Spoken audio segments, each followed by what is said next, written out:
Hello കൂട്ടുകാരെ, അപ്പൊ ഏവർക്കും കെംപ്ലെക്സിന്റെ മറ്റൊരു വീഡിയോയിലേക്ക് സ്വാഗതം. ഈ ഒരു വീഡിയോയിൽ നമ്മൾ എന്താ ചെയ്യുന്നതെന്ന് വെച്ചാൽ അഡ്സോർപ്ഷൻ എന്ന് പറയുന്ന മൊഡ്യൂൾ 7ന്റെ ഒരു ഏരിയ ആണ് നമ്മളിവിടെ കംപ്ലീറ്റ് ചെയ്യാൻ പോകുന്നത്. HSC ഫിസിക്കൽ സയൻസിന് വേണ്ടിയിട്ടുള്ള സീരീസ് ആണ് ഇപ്പോൾ നടക്കുന്നത്.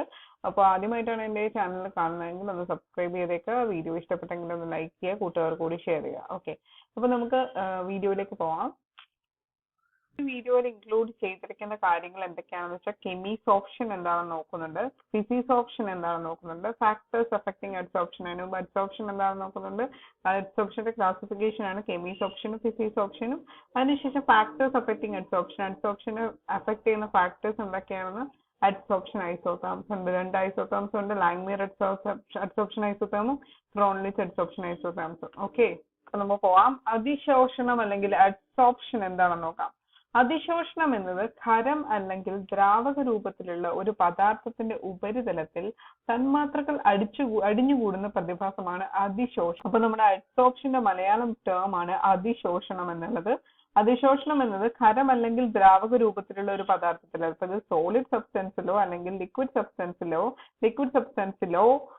ഒരു പദാർത്ഥത്തിന്റെ ഉപരിതലത്തിൽ തന്മാത്രകൾ അടിഞ്ഞുകൂടുന്നു. അപ്പൊ ഉപരിതലത്തിൽ മാത്രമേ ഉള്ളൂ, സർഫസിൽ മാത്രം മോളിക്യൂൾസ് അടിഞ്ഞുകൂടുന്ന പ്രതിഭാസമാണ് ഈ അഡ്സോർപ്ഷൻ അല്ലെങ്കിൽ അതിശോഷണം എന്ന് പറയുന്ന ഈ ഒരു ഫിനോമിനൻ. ഈ പ്രക്രിയയിൽ തന്മാത്രകൾ പദാർത്ഥത്തിന്റെ ഉൾഭാഗത്തേക്ക് പ്രവേശിക്കുന്നില്ല, സർഫസിൽ മാത്രമേ ഉള്ളൂ. തന്മാത്രകൾ വന്ന് ഇതിന്റെ സർഫസിൽ മാത്രം വന്നിട്ട് ഇങ്ങനെ ഒരു ലെയർ അല്ലെങ്കിൽ ഇങ്ങനെ അഡ്സോർബ് ചെയ്യുന്നു, അല്ലെങ്കിൽ അതിശോഷണം നടക്കുന്നു. അതായത് അതിന്റെ ഉപരിതലത്തിൽ മാത്രം തന്മാത്രകൾ അടിഞ്ഞുകൂടുന്ന ഒരു പ്രതിഭാസമാണ് അഡ്സോർപ്ഷൻ എന്ന് പറയുന്നത്, അല്ലെങ്കിൽ അതിശോഷണം എന്ന് പറയുന്നത്. ഉൾഭാഗത്തേക്ക് പ്രവേശിക്കുന്നില്ല, മറിച്ച് പ്രതലത്തിൽ തന്നെ തങ്ങി നിൽക്കുന്നു. പ്രതലത്തിൽ തന്നെ ഇത് തങ്ങി നിൽക്കുന്നു. അപ്പൊ നമുക്കറിയാം, നമ്മളിപ്പോ ഒരു സർഫസ് എടുക്കുകയാണ്, ഇപ്പൊ സോളിഡ് ഐസ് അല്ലെങ്കിൽ അങ്ങനെ എന്തെങ്കിലും ഒരു സർഫസ് എടുത്തു കഴിഞ്ഞാൽ ആ സർഫസ് പ്ലെയിൻ സർഫസ് അല്ലെങ്കിൽ സ്മൂത്ത് സർഫസ് ആയിരിക്കണമെന്നില്ല. അത് ചിലപ്പോ ഇങ്ങനെ റഫ് ആയിട്ടുള്ള സർഫസ് ആവാം. ആ റഫ് ആയിട്ടുള്ള സർഫസിന്റെ മേളില് ഈ പ്രതലത്തിൽ തന്നെ ഈ പറയുന്ന തന്മാത്രകൾ വന്നിട്ട് അടിഞ്ഞുകൂടുന്ന ഈ ഒരു പ്രക്രിയക്ക് പറയുന്ന പേരാണ്, അല്ലെങ്കിൽ ഈ ഒരു പ്രതിഭാസത്തിന് പറയുന്ന പേരാണ് അതിശോഷണം എന്ന് പറയുന്നത്. ഓക്കെ അല്ലെ? ഇനി അതിശോഷകം എന്താണ്, അതിശോഷ്യം എന്താണ് എന്ന് നോക്കാം. അപ്പൊ അതിശോഷണം എന്നാണ് അഡ്സോർപ്ഷന്റെ ടേം മീനിങ്. അതിശോഷകം എന്ന് പറഞ്ഞാൽ എന്താണ്, അതിശോഷ്യം എന്ന് പറഞ്ഞാൽ എന്താണെന്ന് നോക്കാം. അതായത് അഡ്സോർബന്റും അഡ്സോർബേറ്റുമാണ് ഇവിടെ ഉദ്ദേശിക്കുന്നത് കേട്ടോ. അതിശോഷണത്തിൽ ഉൾപ്പെടുന്ന 2 പ്രധാന ഘടകങ്ങളാണ് അതിശോഷകവും അതിശോഷ്യവും. ഏതൊരു പദാർത്ഥത്തിന്റെ പ്രതലത്തിലാണോ തന്മാത്രകൾ അടിഞ്ഞുകൂടുന്നത് അതിനെ അതിശോഷകം എന്ന് പറയും. അപ്പൊ നമുക്ക് ഈ ഒരു പ്രതലമില്ലേ, ആ പ്രതലത്തിനെയാണ് നമ്മൾ എന്ത് പറയുന്നത്, അതിശോഷകം എന്ന് പറയുന്നത്. അതിശോഷകം എന്ന് പറയുന്നത്. ഇനി അതിശോഷ്യം എന്ന് പറയുന്നത് ഇപ്പൊ എന്തായിരിക്കും, ഏത് തന്മാത്രയാണോ വന്ന് അടിഞ്ഞുകൂടുന്നത് അതിനെ നമ്മൾ വിളിക്കുന്ന പേരാണ് അതിശോഷ്യം. ഇതിനെ പറയുന്ന പേരാണ് അതിശോഷ്യം. അപ്പൊ അതിശോഷണവും അതിശോഷ്യവും എന്താണെന്ന് മനസ്സിലായല്ലോ. ഓക്കെ, അപ്പൊ ഇതാണ് അതിശോഷണത്തിൽ ഉൾപ്പെടുന്ന 2 പ്രധാന ഘടകങ്ങളാണ് അതിശോഷകവും അതിശോഷ്യവും.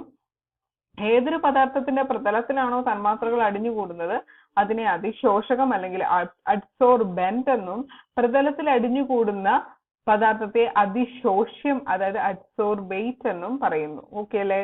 ഇനി പ്രതല പ്രതിഭാസം എന്ന് വെച്ച് കഴിഞ്ഞാൽ സർഫസ് ഫിനോമിനൻ ആണ്. അതിശോഷണം ഒരു പ്രതല പ്രതിഭാസമാണ്.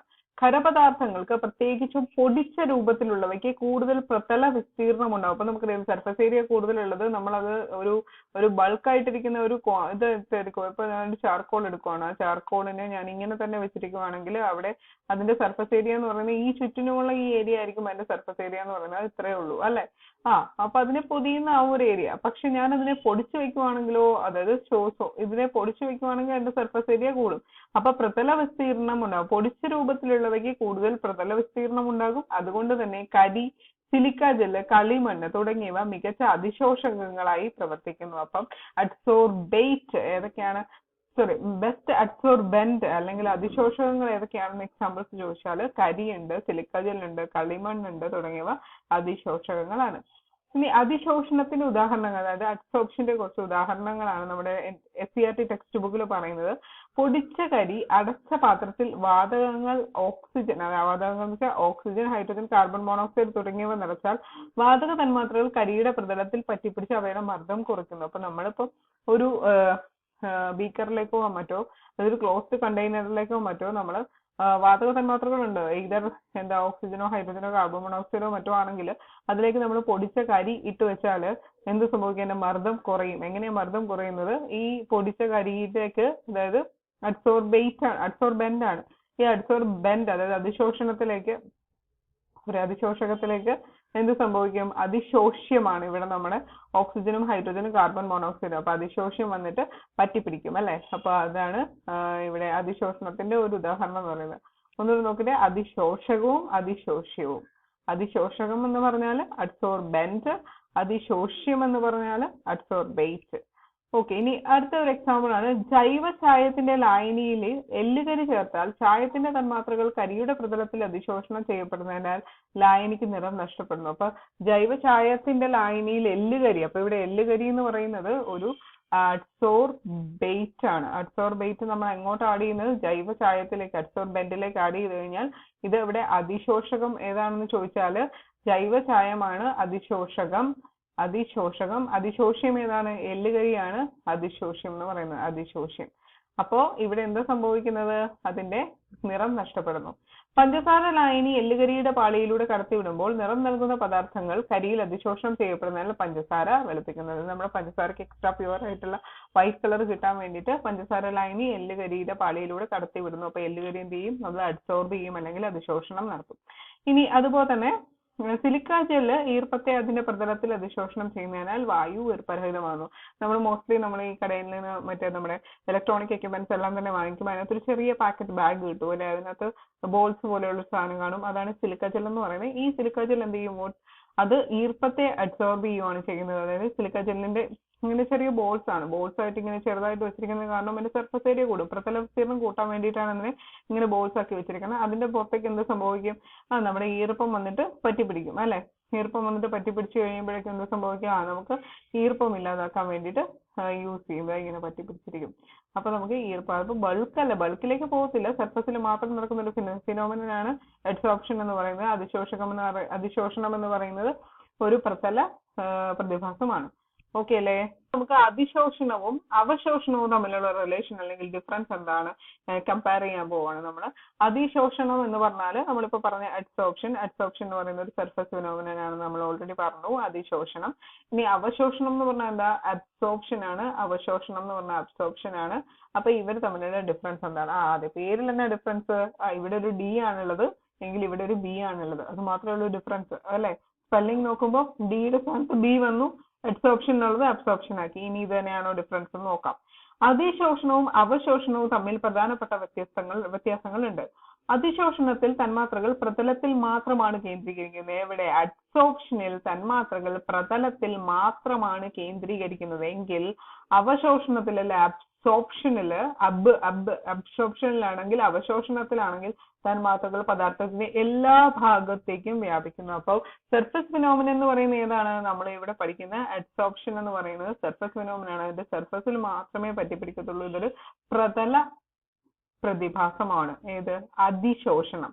അവശോഷണം എന്ന് പറഞ്ഞാലോ അതിന്റെ പദാർത്ഥത്തിന്റെ എല്ലാ ഭാഗത്തേക്കും തന്മാത്രകൾ വ്യാപിക്കുന്നു. ഓക്കെ, ഒരു ചോക്ക് മഷിയിൽ മുക്കുമ്പോൾ മഷിയുടെ നിറം പ്രതലത്തിൽ കാണുന്നത് അതിശോഷണം മൂലമാണ്. എന്നാൽ മഷിയുടെ ലായകം ചോക്കിന്റെ ഉൾഭാഗത്തേക്ക് പോകുന്നത് അവശോഷണം മൂലമാണെന്ന് പറയാം. അപ്പൊ ഒരു ചോക്കും മഷിയും മാത്രം എക്സാമ്പിൾ എടുത്തു കഴിഞ്ഞാൽ ചോക്ക് ജസ്റ്റ് ഒന്ന് മഷിയിൽ മുക്കി കഴിയുമ്പോൾ നമുക്ക് അവിടെ നടക്കുന്നത് അതിശോഷണമാണ്. ചോക്ക് കുറെ നേരം അതിനകത്തോട്ട് മുക്കി പിടിച്ച് ചോക്ക് മൊത്തമായിട്ട് നീല കളറോ അല്ലെങ്കിൽ ചുവന്ന കളറോ ആയിട്ട് മാറ്റുന്നത് അവശോഷണത്തിന് എക്സാമ്പിൾ ആണ്. ചുരുക്കത്തിൽ അതിശോഷ്യത്തിന്റെ ഗാഢത പ്രതലത്തിൽ കൂടുതലായിരിക്കും, എന്നാൽ അവശോഷണത്തിൽ പദാർത്ഥത്തിന്റെ എല്ലായിടത്തും ഗാഢത ഒരുപോലെ ആയിരിക്കും. അപ്പോൾ പ്രതലത്തിലാണ് നമ്മുടെ അതിശോഷ്യത്തിന്റെ ഗാഢത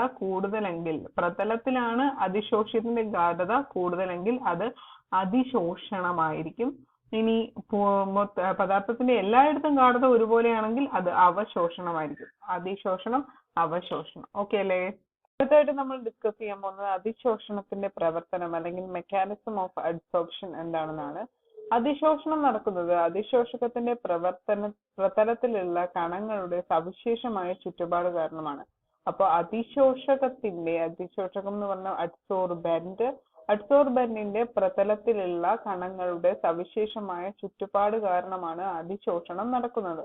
അപ്പൊ നമുക്കിപ്പോ നമ്മുടെ കയ്യിൽ ഒരു അതിശോഷകം ഉണ്ട് എന്ന് വിചാരിക്കുക. സപ്പോസ് ഇതാണ് നമ്മുടെ അതിശോഷകമെങ്കിൽ ഈ അതിശോഷകത്തിന്റെ സർഫസിൽ ഉണ്ടാവും കുറച്ച് കണങ്ങൾ ഉണ്ടാവും അല്ലെ. അപ്പൊ ആ സർഫസിലുള്ള കണങ്ങളുടെ സവിശേഷമായ ഒരു പ്രോപ്പർട്ടി കാരണമാണ് ഈ അഡ്സോർബേറ്റ് വന്നിട്ട് ഇവിടെ സ്റ്റിക്ക് ചെയ്യുന്നത്.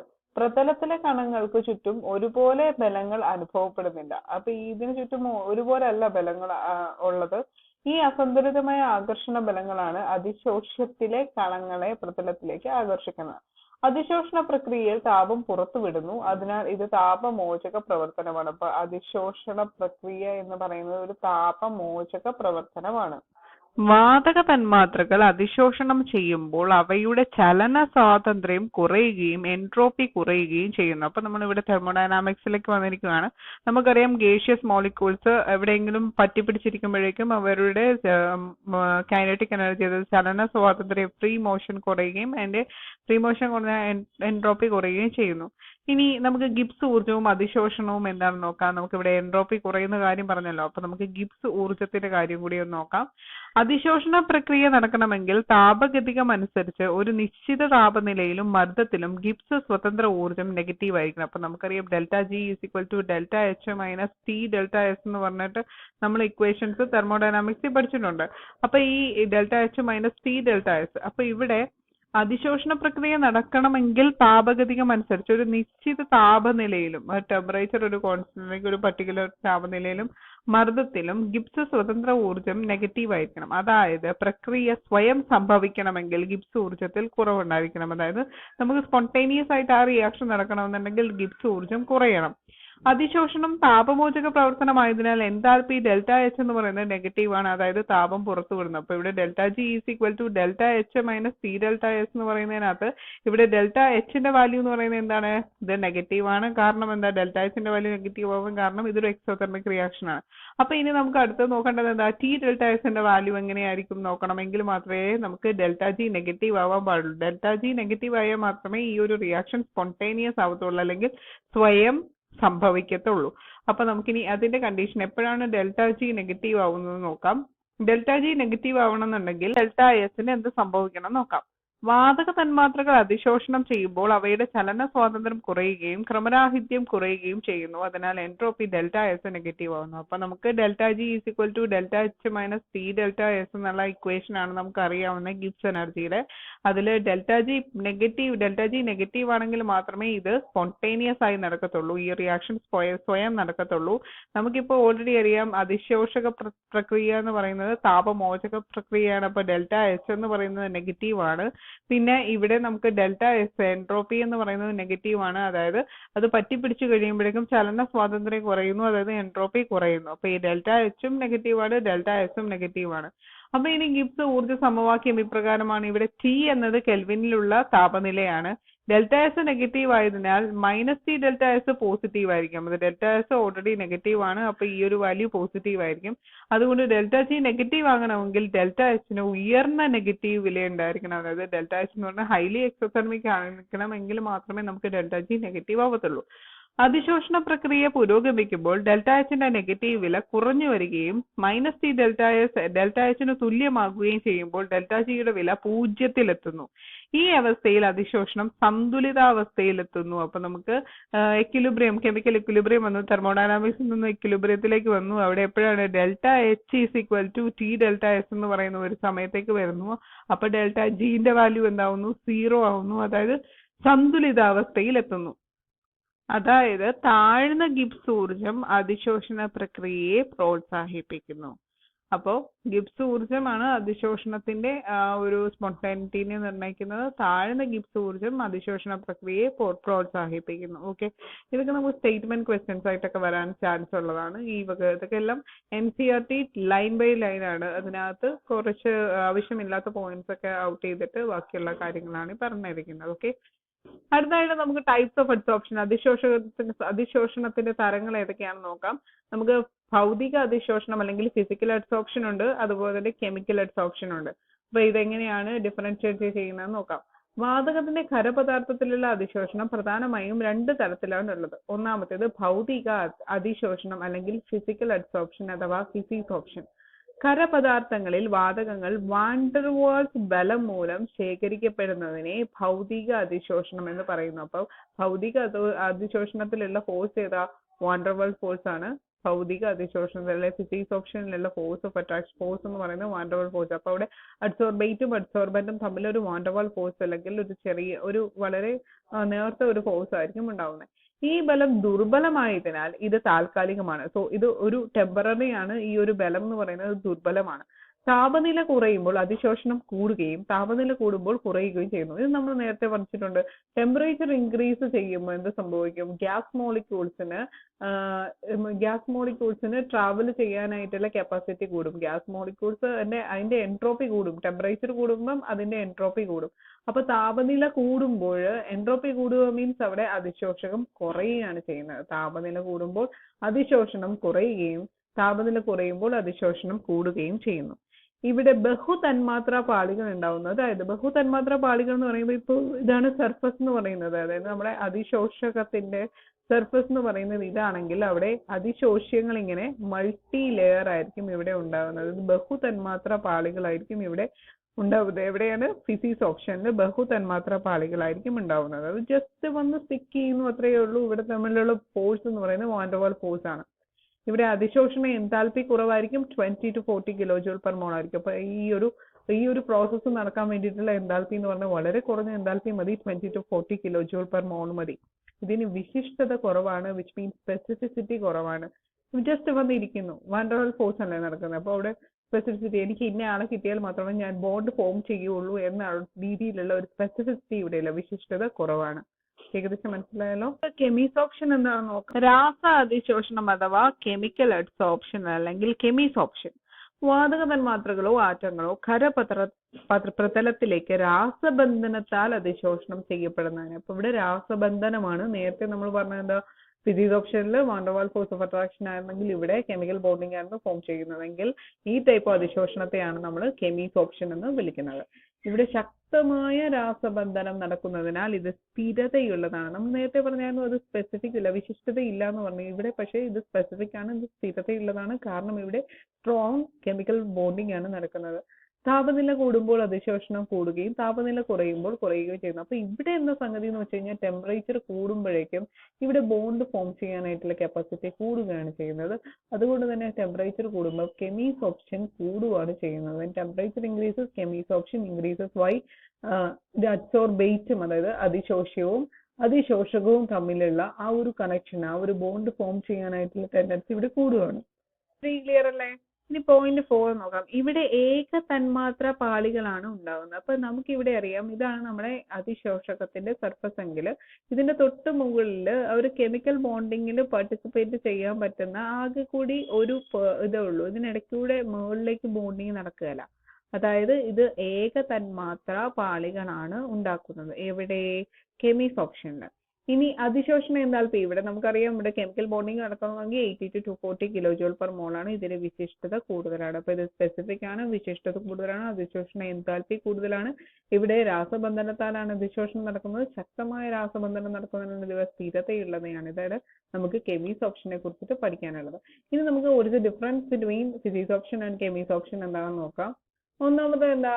ഭൗതിക അതിശോഷണം വാൻഡർവാൾസ് ബലങ്ങളാണെങ്കിൽ രാസ അതിശോഷണം രാസബന്ധനം മൂലമാണ്. ഇവിടെ ഭൗതിക അതിശോഷണത്തിന് വിശിഷ്ടതയില്ല, മറ്റടുത്ത വിശിഷ്ടതയുണ്ട്. ഇത് ഉഭയദിശീയമാണ്. ഉഭയദിശീയമാണെന്ന് വെച്ച് കഴിഞ്ഞാൽ ഇത് റിവേഴ്സിബിൾ ആണ്. നമ്മൾ ഫിസിക്സ് ഓപ്ഷനെ കുറിച്ചാണ് പറയുന്നത്. അപ്പൊ ഇത് റിവേഴ്സിബിൾ ആണ്.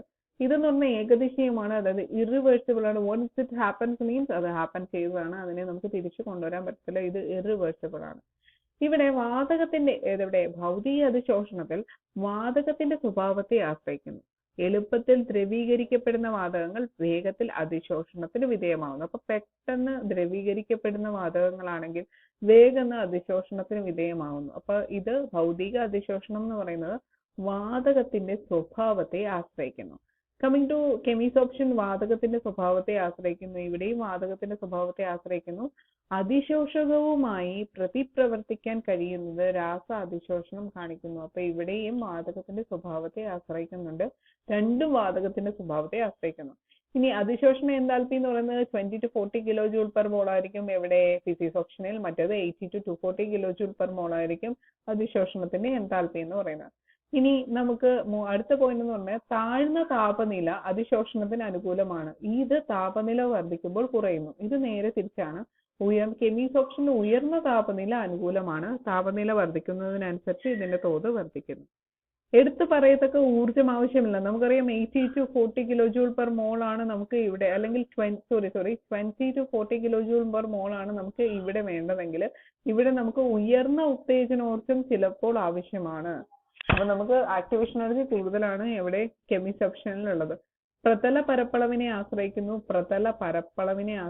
എവിടെയാണ് ഫിസിക്സ് ഓപ്ഷൻ. ഇതും പ്രതല പരപ്പളവിനെ ആശ്രയിക്കുന്നുണ്ട്. ഇത് കെമീസ് ഓപ്ഷനും പ്രതല പരപ്പളവിനെ ആശ്രയിക്കുന്നുണ്ട്. പ്രതല പരപ്പളവ് വർദ്ധിക്കുന്നതിനനുസരിച്ച് ഇത് വർദ്ധിക്കുന്നു. രണ്ടും പ്രതല പരപ്പളവ് വർദ്ധിക്കുന്നതനുസരിച്ച് കെമീസ് ഓപ്ഷനും ഫിസിക്സ് ഓപ്ഷനും അതിന്റെ അടുത്ത ലാസ്റ്റത്തെ പോയിന്റ് ആണ്, പോയിന്റ് ഓഫ് ഡിഫറൻസ് ആണ്. ഫിസിക്സ് ഓപ്ഷൻ എന്ന് പറയുന്നത് ഉയർന്ന മർദ്ദത്തിൽ അതിശോഷകത്തിന്റെ പ്രതലത്തിൽ ബഹുതന്മാത്രാ പാളികൾ ഉണ്ടാക്കുന്നു. അപ്പൊ ഇവിടെ നമുക്കറിയാം ഇതൊരു സ്പെസിഫിക് ആയിട്ടുള്ള ഒരു ബോണ്ട് ഒന്നും ഇവിടെ ഫോം ചെയ്യുന്നില്ല. ദുർബലമായ ഒരു വാണ്ടർവാൾ ഫോഴ്സ് ഓഫ് അട്രാക്ഷൻ ആണ് between these adsorbate and adsorbent. അപ്പോൾ അത് തന്നെയാണ് ഉയർന്ന മർദ്ദത്തിൽ. മർദ്ദം കൂട്ടുക മീൻസ് അതിനകത്തുള്ള മോളിക്യൂൾസ് എല്ലാം ഭയങ്കരമായിട്ട് അടുത്തടുത്ത് വരുവാണ്. അപ്പൊ ആ സമയത്ത് ഇവിടെ അതിശോഷകത്തിന്റെ പ്രതലത്തിൽ ബഹുതന്മാത്രാ പാളികൾ ഉണ്ടാക്കുന്നു. എവിടെ ഫിസിക്സ് ഓപ്ഷനിൽ, അതായത് ഭൗതിക അവശോഷകത്തില്. ഇവിടെ മറ്റേ കെമിസ് ഓപ്ഷനിലാണെങ്കിലും അവിടെ ബോണ്ട് ഫോം ചെയ്യുന്നുണ്ട്. അതുകൊണ്ട് തന്നെ ഇത് ഏക തന്മാത്രാ പാളികൾ മാത്രമേ ഉണ്ടാക്കുന്നുള്ളൂ. ഓക്കെ അല്ലേ? ഇനി അടുത്തതായിട്ട് നമുക്ക് ഡിസ്കസ് ചെയ്യാൻ പോകുന്നത് അതിശോഷണ സമതാപ വക്രം എന്താണെന്നാണ് നോക്കുന്നത്. അഡ്സോർപ്ഷൻ ഐസോതേം എന്നാണ്. ഐസോതേം എന്ന് പറഞ്ഞ ടേം എന്താണ്? ടെമ്പറേച്ചർ കോൺസ്റ്റന്റ് ആണ്. അപ്പൊ അതിശോഷണ സമതാപ വക്രം. അപ്പൊ സമതാപം, ടെമ്പറേച്ചർ ഇവിടെ കീപ്പിംഗ് കോൺസ്റ്റന്റ്. സ്ഥിരമായ താപനിലയിൽ ഒരു ഖരപ്രതലത്തിൽ നടക്കുന്ന വാതകത്തിന്റെ അതിശോഷണത്തെ മർദ്ദത്തിന്റെ അടിസ്ഥാനത്തിൽ രേഖപ്പെടുത്തുന്ന ഗ്രാഫാണ് അതിശോഷണ സമതാപ വക്രം. അപ്പൊ എന്താണ് അതിശോഷണ സമതാപ വക്രം എന്ന് പറഞ്ഞു കഴിഞ്ഞാൽ സ്ഥിരമായ താപനിലയിൽ ഒരു ഖരപ്രതലത്തിൽ നടക്കുന്ന വാതകത്തിന്റെ അതിശോഷണത്തെ മർദ്ദത്തിന്റെ അടിസ്ഥാനത്തിൽ രേഖപ്പെടുത്തുന്ന ഗ്രാഫ്. അപ്പൊ മർദ്ദത്തിന്റെ അടിസ്ഥാനത്തിലാണ് നമ്മൾ അതിനെ രേഖപ്പെടുത്തുന്നത്. അതുപോലെ തന്നെ ഇവിടെ എന്താ സംഭവം, എന്തുമാത്രം വാതകമാണ് അതിശോഷണത്തിന് വിധേയമായത് എന്ന് നമ്മൾ നോക്കുന്നുണ്ട്. അതായത് നമ്മളൊരു ഗ്രാഫ് പ്ലോട്ട് ചെയ്ത് കഴിഞ്ഞാൽ പ്രഷറിന് അഗെയിൻസ്റ്റ് x/m ആണ് വരുന്നത്. അപ്പൊ ഇവിടെ x എന്ന് പറയുന്നത് നമ്മുടെ മാസ്, ഇവിടെ വാതകത്തിന്റെ അളവും എക്സ് ആക്സിസിൽ മർദ്ദവും, y ആക്സിസിൽ അതിശോഷണം ചെയ്യപ്പെട്ട വാതകത്തിന്റെ അളവ്. അപ്പൊ എന്തുമാത്രം വാതകം അതിശോഷണം ചെയ്യപ്പെട്ടു എന്നുള്ളതാണ് x/m എന്ന് സൂചിപ്പിക്കുന്നത്. ഇവിടെ x എന്നത് അതിശോഷണം ചെയ്യപ്പെട്ട വാതകത്തിന്റെ അളവും m എന്നത് അതിശോഷകത്തിന്റെ ഭാരവുമാണ്. അപ്പൊ അതിശോഷണം ചെയ്യപ്പെട്ട വാതകത്തിന്റെ അളവാണ് x എങ്കിൽ m എന്ന് പറയുന്നത് അതിശോഷകത്തിന്റെ ഭാരമാണ്. ഓക്കെ, ഇനി അതിശോഷണ സമതാപ വക്രത്തെ സ്വാധീനിക്കുന്ന പ്രധാന കാര്യങ്ങൾ എന്തൊക്കെയാണെന്ന് നോക്കാം. ഒന്നാമത്തെ ഘടകമാണ് താപനില സ്ഥിരമായി നിലനിർത്തുന്നു. താപനില.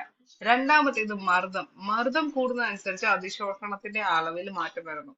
മൂന്നാമത്തേത് അതിശോഷകത്തിന്റെ സ്വഭാവം. ഓരോ അതിശോഷകവും വ്യത്യസ്ത അളവിലാണ് വാതകത്തെ അതിശോഷണം ചെയ്യുന്നത്. അതായത് നമ്മൾ എടുക്കുന്ന അഡ്സോർബന്റിന്റെ നേച്ചർ ഓഫ് അഡ്സോർബന്റ് ആണ് അതിശോഷകത്തിന്റെ സ്വഭാവം എന്ന് പറയുന്നത്. ചിലപ്പോൾ അവർ കൂടുതലായിട്ട് നമ്മുടെ വാതകത്തെ അഡ്സോർബ് ചെയ്യും, അല്ലെങ്കിൽ അങ്ങനെ അഡ്സോർബ് ചെയ്യത്തില്ലായിരിക്കും. അപ്പൊ അതിശോഷകത്തിന്റെ സ്വഭാവം ഒരു ഘടകമാണ്. പിന്നെ വാതകത്തിന്റെ സ്വഭാവം. എളുപ്പത്തിൽ ദ്രവീകരിക്കുന്ന വാതകങ്ങൾ കൂടുതൽ അളവിൽ അതിശോഷണം ചെയ്യപ്പെടുന്നു. അപ്പൊ അഡ്സോർബേറ്റിന്റെ ഘടകമുണ്ട്, അഡ്സോർബെന്റ് ഉണ്ട്. ഇതാണ് അഡ്സോർബേറ്റ്, ഇതാണ് അഡ്സോർബെന്റ്. പിന്നെ മർദ്ദമുണ്ട്, പിന്നെ താപനിലയുണ്ട്. ഇതൊക്കെയാണ് സമതാപ വക്രത്തെ സ്വാധീനിക്കുന്ന കാര്യങ്ങൾ എന്ന് പറയുന്നത്. അതിശോഷണ സമതാപ വക്രം വിവിധ രൂപങ്ങളിൽ കാണപ്പെടുന്നു. ഓരോ രൂപവും അതിശോഷണത്തിന്റെ സ്വഭാവത്തെയും അതിന്റെ കാര്യങ്ങളെയും വിശദീകരിക്കുന്നു.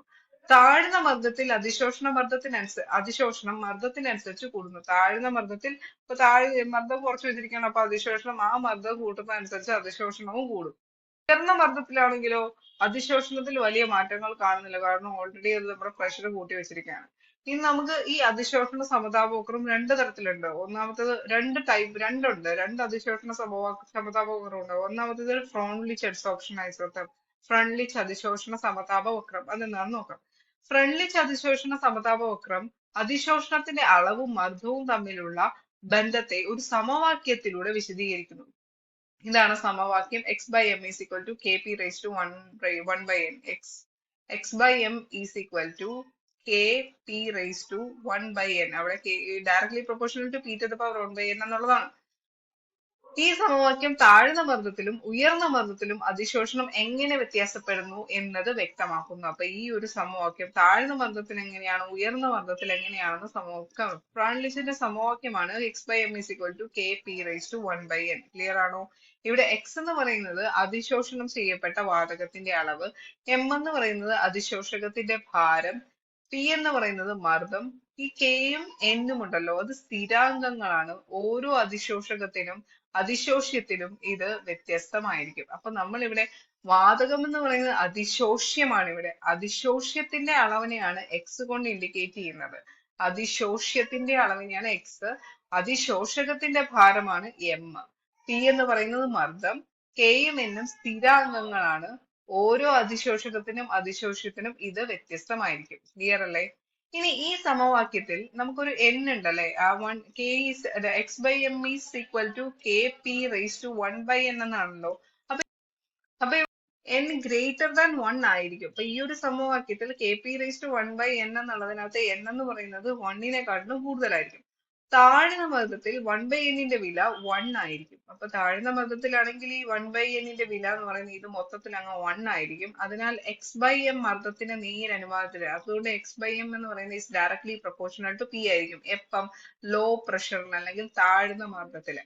ഉയർന്ന മർദ്ദത്തിൽ 1/n വില 0 ആയിരിക്കും. ഉയർന്ന മർദ്ദത്തിൽ എന്ന് പറയുമ്പോൾ 1/n വില 0 ആയിരിക്കും. കാരണം n എന്ന് പറയുന്നത് ഓൾറെഡി > 1 ആണല്ലോ. അപ്പൊ 1/n വില 0 ആയിരിക്കും. അതിനാൽ x/m മർദ്ദത്തെ ആശ്രയിക്കുന്നില്ല. അപ്പൊ 1/n 0 ആണെങ്കിൽ p⁻0 എന്ന് പറയും. അപ്പൊ x/m എന്ന് പറയുന്നത് p യുമായിട്ട് യാതൊരു വിധ റിലേഷനും ഇല്ല. So x/m is independent of pressure. എപ്പോഴാണ്? ഹൈ പ്രഷറില് x/m എന്ന് പറയുന്നത് മർദ്ദത്തെ, ഉയർന്ന മർദ്ദത്തിൽ x/m മർദ്ദത്തെ ആശ്രയിക്കുന്നില്ല. അതാണ് നമ്മൾ നേരത്തെ മേളിൽ പറഞ്ഞത്. ഫ്രണ്ട്ലിച്ച് വക്രം വാതകത്തിന്റെ ഒരു ഖരവസ്തുവിലേക്കുള്ള അതിശോഷണം അളക്കുന്നതിനുള്ള ഒരു രീതി നൽകുന്നത്. അപ്പൊ ഈ ഫ്രണ്ട്ലിച്ച് അഡ്സോർപ്ഷൻ ഐസോട്ടമാണ് ഈ ഖരവസ്തുവിലേക്കുള്ള മർദ്ദത്തിൽ ഫ്രണ്ട്ലിച്ച് അഡ്സോർഷണ സമതാപ വക്രം പ്രായോഗികമാണോ എന്നതൊരു പ്രധാന ചോദ്യമാണ്. ഇതിനുള്ള ഉത്തരം ഫ്രണ്ട്ലിച്ച് സമവാക്യത്തിന്റെ പരിമിതികളിൽ ഒളിഞ്ഞു കിടക്കുന്നു. ഇതാണ് ഫ്രണ്ട്ലിച്ചിന്റെ സമവാക്യം. x/m is directly proportional to p⁻1/n എന്നുള്ളതാണ് ഫ്രണ്ട്ലിച്ച് അഡ്സോർപ്ഷൻ ഐസോട്ടോമിന്റെ സമവാക്യം എന്ന് പറയുന്നത്. താഴ്ന്ന മർദ്ദത്തിൽ ഈ സമവാക്യം നന്നായി പ്രവർത്തിക്കുന്നു. ഇവിടെ x/m എന്നത് മർദ്ദത്തിന് ഏകദേശം നേര് അനുപാതത്തിലാണ്. എന്നാൽ ഉയർന്ന മർദ്ദത്തിൽ അതിശോഷണം ഒരു പരിധിവരെ എത്തുകയും അതിനുശേഷം മർദ്ദം കൂട്ടിയാലും കാര്യമായ മാറ്റം വരാതിരിക്കുകയും ചെയ്യും. ഈ അവസ്ഥയിൽ ഫ്രണ്ട്ലിച്ച് സമവാക്യം കൃത്യമല്ലാതെ വരുന്നു. അതായത് ഹൈ പ്രഷറിൽ അല്ലെങ്കിൽ ഉയർന്ന മർദ്ദത്തില് ഫ്രണ്ട്ലിച്ച് അഡ്സോർപ്ഷൻ ഐസോട്ടോം കൃത്യമല്ല. താഴ്ന്ന മർദ്ദത്തില്, അതായത് 1/n എന്നുള്ളത് 1 ആയി മാറും താഴ്ന്ന മർദ്ദത്തില്. അപ്പോ x/m is directly proportional to p എന്നുള്ളതായിട്ട് മാറും. സമവാക്യം നന്നായി പ്രവർത്തിക്കുന്നു എന്നത് മർദ്ദത്തിന് ഏകദേശം നേരനുപാതത്തിലായി വരികയും ചെയ്യും. താഴ്ന്ന മർദ്ദത്തില്, ലോ പ്രഷറിൽ ഫ്രണ്ട്ലിച്ച് അഡ്സോർപ്ഷൻ ഐസോട്ടോം വർക്കിംഗ് ആണ്, പക്ഷെ ഹൈ പ്രഷറിൽ വർക്കിംഗ് അല്ല. ഇനി നമുക്ക് അടുത്ത അഡ്സോർപ്ഷൻ ഐസോട്ടോം അതാ നോക്കാം. അതായത് ലാങ്മിയർ അഡ്സോർപ്ഷൻ ഐസോട്ടോം. ലാങ്മിയർ അതിശോഷണ സമതാപ വക്രം. ലാങ്മിയർ സിദ്ധാന്തം വാതകങ്ങളുടെ ഖരപ്രതലത്തിലുള്ള അതിശോഷണത്തെ വിശദീകരിക്കുന്ന ഒരു സിദ്ധാന്തമാണ്. ഇത് ഫ്രണ്ട്ലിച്ച് സിദ്ധാന്തത്തിൽ നിന്നും കുറച്ച് ഉൾക്കൊള്ളുന്നു. ലാങ്മിയർ സിദ്ധാന്തം അനുസരിച്ച് അതിശോഷണം നടക്കുന്നത് ഖരപ്രതലത്തിലെ പ്രത്യേക സ്ഥാനങ്ങളിലാണ്. അപ്പൊ നമുക്കിത് ഏകദേശം രാസ അതിശോഷണവുമായി കോറിലേറ്റ് ചെയ്യാം. അതായത് നമ്മുടെ കെമീസ് ഓപ്ഷൻ പോലെ തന്നെയാണ്. ഖരപ്രതലത്തിലെ പ്രത്യേക സ്ഥാനങ്ങളിലാണ് അതിശോഷണം നടക്കുന്നത്. അവിടെ ഒരു തന്മാത്ര വന്നു നിറഞ്ഞാൽ പിന്നെ അവിടെ അതിശോഷണം നടക്കില്ല. ലാങ്മിയർ സിദ്ധാന്തം വാതക തന്മാത്രകൾ ഖരപ്രതലത്തിൽ എങ്ങനെ പറ്റിയിരിക്കുന്നു എന്നത് വിശദീകരിക്കുന്നു. ഇനി ലാങ്മിയർ സിദ്ധാന്തത്തിന്റെ പ്രധാന ആശയങ്ങൾ നോക്കാം. ഖരപ്രതലത്തിൽ അതിശോഷണത്തിന് നിശ്ചിത എണ്ണം സ്ഥാനങ്ങളുണ്ട്. അപ്പൊ അതായത് അതിശോഷണത്തിന് അഡ്സോർപ്ഷൻ നടക്കണമെങ്കിൽ ഒരു പർട്ടിക്കുലർ ഏരിയ ഉണ്ട്, ഒരു പ്ലേസ് ഉണ്ട്, ഒരു പർട്ടിക്കുലർ സ്പോട്ട് ഉണ്ട്. ഓരോ സ്ഥാനത്തും ഒരു വാതക തന്മാത്ര മാത്രമേ അതിശോഷണം ചെയ്യപ്പെടുകയും പർട്ടിക്കുലർ പ്ലേസിൽ ഒരു വാതക തന്മാത്ര മാത്രമേ അഡ്സോർബ് ചെയ്യപ്പെടത്തുള്ളൂ. അതിശോഷണം ചെയ്യപ്പെടുന്ന തന്മാത്രകൾ പ്രതലത്തിൽ ഒരു പാളി പോലെ ഒതുങ്ങി നിൽക്കുന്നു. അപ്പൊ അതിശോഷണം ചെയ്ത് കഴിയുമ്പോൾ ഒരു പാളി പോലെ ഇങ്ങനെ ഒതുങ്ങി നിൽക്കുന്നു. തന്മാത്രകൾ പ്രതലത്തിൽ ഒട്ടിയിരിക്കാനുള്ള സാധ്യതയും പ്രതലത്തിൽ നിന്ന് വേർപെടാനുള്ള സാധ്യതയും ഒരുപോലെയാണ്. വിച്ച് മീൻസ് ഇത് റിവേഴ്സിബിൾ ആണ്. ഒട്ടിയിരിക്കുകയും ചെയ്യാം, അതുപോലെ തന്നെ വേർപെടാനുള്ള സാധ്യതയും ഒരുപോലെയാണ്. റിവേഴ്സിബിൾ അല്ല അതുപോലെ തന്നെ ലാങ്മിയർ സമവാക്യം എന്ന് പറയുന്നത് x by m is equal to a p divided by 1+BP എന്നതാണ് ലാങ്മിയർ ഇക്വേഷൻ എന്ന് പറയുന്നത്. ഇവിടെ പി എന്ന് പറയുന്നത് പ്രഷറും എയും ബി എന്ന് പറയുന്നത് കോൺസ്റ്റന്റും എക്സും എമ്മും നമ്മൾ നേരത്തെ പറഞ്ഞതുപോലെ തന്നെ അതിശോഷണം ചെയ്യപ്പെട്ട വാതകത്തിന്റെ അളവും അതിശോഷകത്തിന്റെ ഭാരവും ആവുന്നു. ഇനി ലാങ്മിയർ സമവാക്യത്തിന്റെ പരിമിതികൾ എന്തൊക്കെയാണെന്ന് നോക്കാം. ഈ സിദ്ധാന്തം ഏക തന്മാത്രാ പാളികൾ രൂപീകരിക്കുന്ന അതിശോഷണത്തിന് മാത്രമേ ബാധകമാകൂ. ഇപ്പൊ നമ്മൾ കെമീസ് ഓപ്ഷൻ പറഞ്ഞതുപോലെ തന്നെ ഏക തന്മാത്രാ പാളികൾ രൂപീകരിക്കുന്ന അതിശോഷണത്തിന് മാത്രമേ ലാങ്മിയർ സിദ്ധാന്തം ബാധകമാകുള്ളൂ. ഉയർന്ന മർദ്ദത്തിൽ ഇത് എല്ലായ്പ്പോഴും ശരിയാകണമെന്നില്ല. ഖരപ്രതലത്തിലെ എല്ലാ ഭാഗത്തും ഒരുപോലെയുള്ള അതിശോഷണ സ്ഥാനങ്ങളാണുള്ളത് എന്ന് ഇത് പറയുന്നു. എന്നാൽ ഇത് യഥാർത്ഥത്തിൽ ശരിയാക്കണമെന്നില്ല. അപ്പൊ ഇതിന്റെ ലിമിറ്റേഷൻസ് എന്ന് പറയുന്നത് ഏകതന്മാത്രാ പാളികൾ രൂപീകരിക്കുന്നു, ഉയർന്ന മർദ്ദത്തിൽ ഇത് ശരിയാവണമെന്നില്ല, പിന്നെ അതുപോലെ തന്നെ ഖരപ്രതലത്തിലെ എല്ലാ ഭാഗത്തും ഒരുപോലുള്ള അതിശോഷണ സ്ഥാനങ്ങളാണ് ഉള്ളത് എന്ന് ഇത് പറയുന്നു, അതും ശരിയാവണമെന്നില്ല. ഇനി ലാങ്മിയർ സിദ്ധാന്തം വാതകത്തിന്റെ ഖരവസ്തുവിലേക്കുള്ള അതിശോഷണം അളക്കുന്നതിനുള്ള ഒരു രീതി നൽകുന്നു. അപ്പൊ അത് മാത്രമേ ഉള്ളൂ ലാങ്മിയർ അഡ്സോർപ്ഷന്റെ കാര്യം. ഇനിയുള്ളത് നമുക്ക് അഡ്സോർപ്ഷന്റെ ഉപയോഗങ്ങൾ അല്ലെങ്കിൽ ആപ്ലിക്കേഷൻസ് ഓഫ് അഡ്സോർപ്ഷൻ എന്തൊക്കെയാണെന്ന് നോക്കാം. വാക്വം പമ്പ് ഉപയോഗിച്ച് ശൂന്യമാക്കിയ പാത്രത്തിൽ അവശേഷിക്കുന്ന വാതക തന്മാത്രകളെ കരി ഉപയോഗിച്ച് അതിശോഷണം ചെയ്ത് ഉയർന്ന ശൂന്യത, അപ്പൊ ഓൾറെഡി വാക്വമിൽ ഇരിക്കുന്ന സ്റ്റേറ്റിൽ ഒരു പാത്രത്തിനെ വീണ്ടും ഉയർന്ന ശൂന്യത ഉണ്ടാക്കാൻ വേണ്ടിയിട്ട് നമുക്ക് കരി ഉപയോഗിക്കാം. കരി ഒരു അഡ്സോർബന്റ് ആണല്ലോ. ഇനി അടുത്തത് വിഷവാതകങ്ങൾ നീക്കം ചെയ്യാൻ വാതക മാസ്കുകളിൽ അതിശോഷണം ഉപയോഗിക്കുന്നു. അപ്പൊ വാതകങ്ങൾ നീക്കം ചെയ്യാൻ വേണ്ടിയിട്ട് നമുക്ക് ഈ പറയുന്ന അഡ്സോർപ്ഷൻ അല്ലെങ്കിൽ അതിശോഷണം ഉപയോഗിക്കാം. സിലിക്ക ജെല്ലുകളും അലുമിനിയം ജെല്ലുകളും ഉപയോഗിച്ച് ഈർപ്പം നിയന്ത്രിക്കാൻ സാധിക്കും. നമ്മൾ ഇത് ഓൾറെഡി പറഞ്ഞതാണ്. എല്ലുകരി ഉപയോഗിച്ച് ലായനിയിൽ നിന്നുള്ള വർണ്ണവസ്തുക്കളെ നീക്കം ചെയ്യാൻ സാധിക്കും. ഇതും പറഞ്ഞതാണ്. നമ്മൾ പഞ്ചസാര ലായനി എല്ലുകരി പാളികൾ കൂടി കടത്തിവിടുന്നു എന്ന് പറഞ്ഞില്ലേ, ആ ഒരു ഏരിയ ആണ്. ഇനി ഖര ഉൽപ്രേരകങ്ങളുടെ പ്രതലത്തിൽ അഭികാരകങ്ങൾ അതിശോഷണം ചെയ്യപ്പെടുമ്പോൾ രാസപ്രവർത്തന വേഗത വർദ്ധിക്കുന്നു. നമ്മൾ റേറ്റ് ഓഫ് റിയാക്ഷൻ എന്ന് പറഞ്ഞ് ഓൾറെഡി പഠിച്ചതാണ്. അവിടെ നമ്മൾ കാറ്റലിസ്റ്റ് എന്ന് പറയുന്ന ഒരു ഏരിയ കംപ്ലീറ്റ് ചെയ്തതാണ്.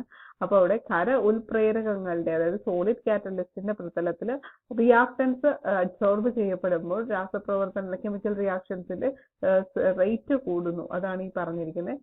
ചിരട്ടക്കരി ഉപയോഗിച്ച് ഉത്കൃഷ്ടവാതക മിശ്രിതത്തിൽ നിന്ന് ഘടകങ്ങളെ വേർതിരിക്കാൻ സാധിക്കും. അവിടെ ചിരട്ടക്കരി എന്ന് പറയുന്ന അഡ്സോർബന്റ് ആണ്, അല്ലെങ്കിൽ നമ്മുടെ അഡ്സോർബന്റ് ആണ്. മരുന്നുകളിൽ അണുക്കൾ അതിശോഷണം ചെയ്യപ്പെടുന്നതിനാൽ രോഗശാന്തിക്ക് ഉപയോഗിക്കുന്നു. ഈ നമ്മൾ കഴിക്കുന്ന മരുന്നുകളിലൊക്കെ അണുക്കൾ അതിശോഷണം അഡ്സോർബ് ചെയ്യപ്പെടുന്നത് കൊണ്ട് തന്നെ മരുന്നുകൾ നമ്മൾ രോഗശാന്തിക്ക് ഉപയോഗിക്കുന്നു. പിന്നെ മണലിൽ നിന്നും മറ്റു മാലിന്യങ്ങളിൽ നിന്നും സൾഫൈഡ് അയിരുകൾ വേർതിരിക്കാൻ വേണ്ടിയിട്ട് പ്ലവന പ്രക്രിയയിൽ ഫ്ലോട്ടേഷൻ പ്രോസസ്സിൽ നമ്മൾ ഈ പറയുന്ന ആപ്ലിക്കേഷൻ അതിശോഷണം എന്ന് പറയുന്നതാണ് ഉപയോഗിക്കുന്നത്. മണലിൽ നിന്നും മറ്റു മാലിന്യങ്ങളിൽ നിന്നും സൾഫൈഡ് അയിരുകൾ വേർതിരിക്കാൻ വേണ്ടിയിട്ട് ഉപയോഗിക്കുന്നു. പിന്നെ രാസപ്രവർത്തനത്തിന്റെ അന്ത്യഘട്ടത്തിൽ സവിശേഷമായ നിറമുണ്ടാക്കാൻ വേണ്ടി അതിശോഷണ സൂചകങ്ങൾ ഇൻഡിക്കേറ്റേഴ്സ് യൂസ് ചെയ്യുന്നു. അതുപോലെ തന്നെ വർണ്ണലേഖന അപഗ്രഥനത്തിൽ അതിശോഷണത്തിന് ധാരാളം ഉപയോഗങ്ങളുണ്ട്. വർണ്ണലേഖന അപഗ്രഥനത്തിൽ. അപ്പൊ ഇത്രയുമാണ് അഡ്സോർപ്ഷൻ എന്ന് പറയുന്ന ഈ ഒരു ഏരിയയിൽ നമ്മൾ ഉൾപ്പെടുത്തുന്നത്. നമ്മൾ ഓൾറെഡി അഡ്സോർപ്ഷൻ എന്താണ്, വാട്ട് ഈസ് അഡ്സോർപ്ഷൻ, അഡ്സോർപ്ഷന്റെ ടൈപ്സ് അല്ലെ ക്ലാസിഫിക്കേഷൻ, ഫിസിക്സ് കെമിക്സ് ഓപ്ഷൻ, അത് തമ്മിലുള്ള ഡിഫറൻഷിയേഷൻ, പിന്നെ അതുപോലെ തന്നെ മെക്കാനിസം ഓഫ് അഡ്സോർപ്ഷൻ, ഐസോതെർം, ലാങ്മിയർ, ഫ്രോൺലിച്ച്, പിന്നെ അതുപോലെ തന്നെ ആപ്ലിക്കേഷൻസ് ഓഫ് അഡ്സോർപ്ഷൻ. ഇത്രയും കാര്യങ്ങളാണ് നമ്മൾ ഇന്നത്തെ ഈ ഒരു വീഡിയോയിൽ ഉൾപ്പെടുത്തിയിരിക്കുന്നത്. Hope you will like it and you will study in a much more enthusiastic way. അപ്പോൾ നല്ല രീതിയിൽ തന്നെ പഠിക്കുക. വീഡിയോ ഇഷ്ടപ്പെട്ടെങ്കിൽ ഒന്ന് ലൈക്ക് ചെയ്യുക, ഷെയർ ചെയ്യുക, സബ്സ്ക്രൈബ് ചെയ്യുക. Okay, thank you so much. Stay tuned.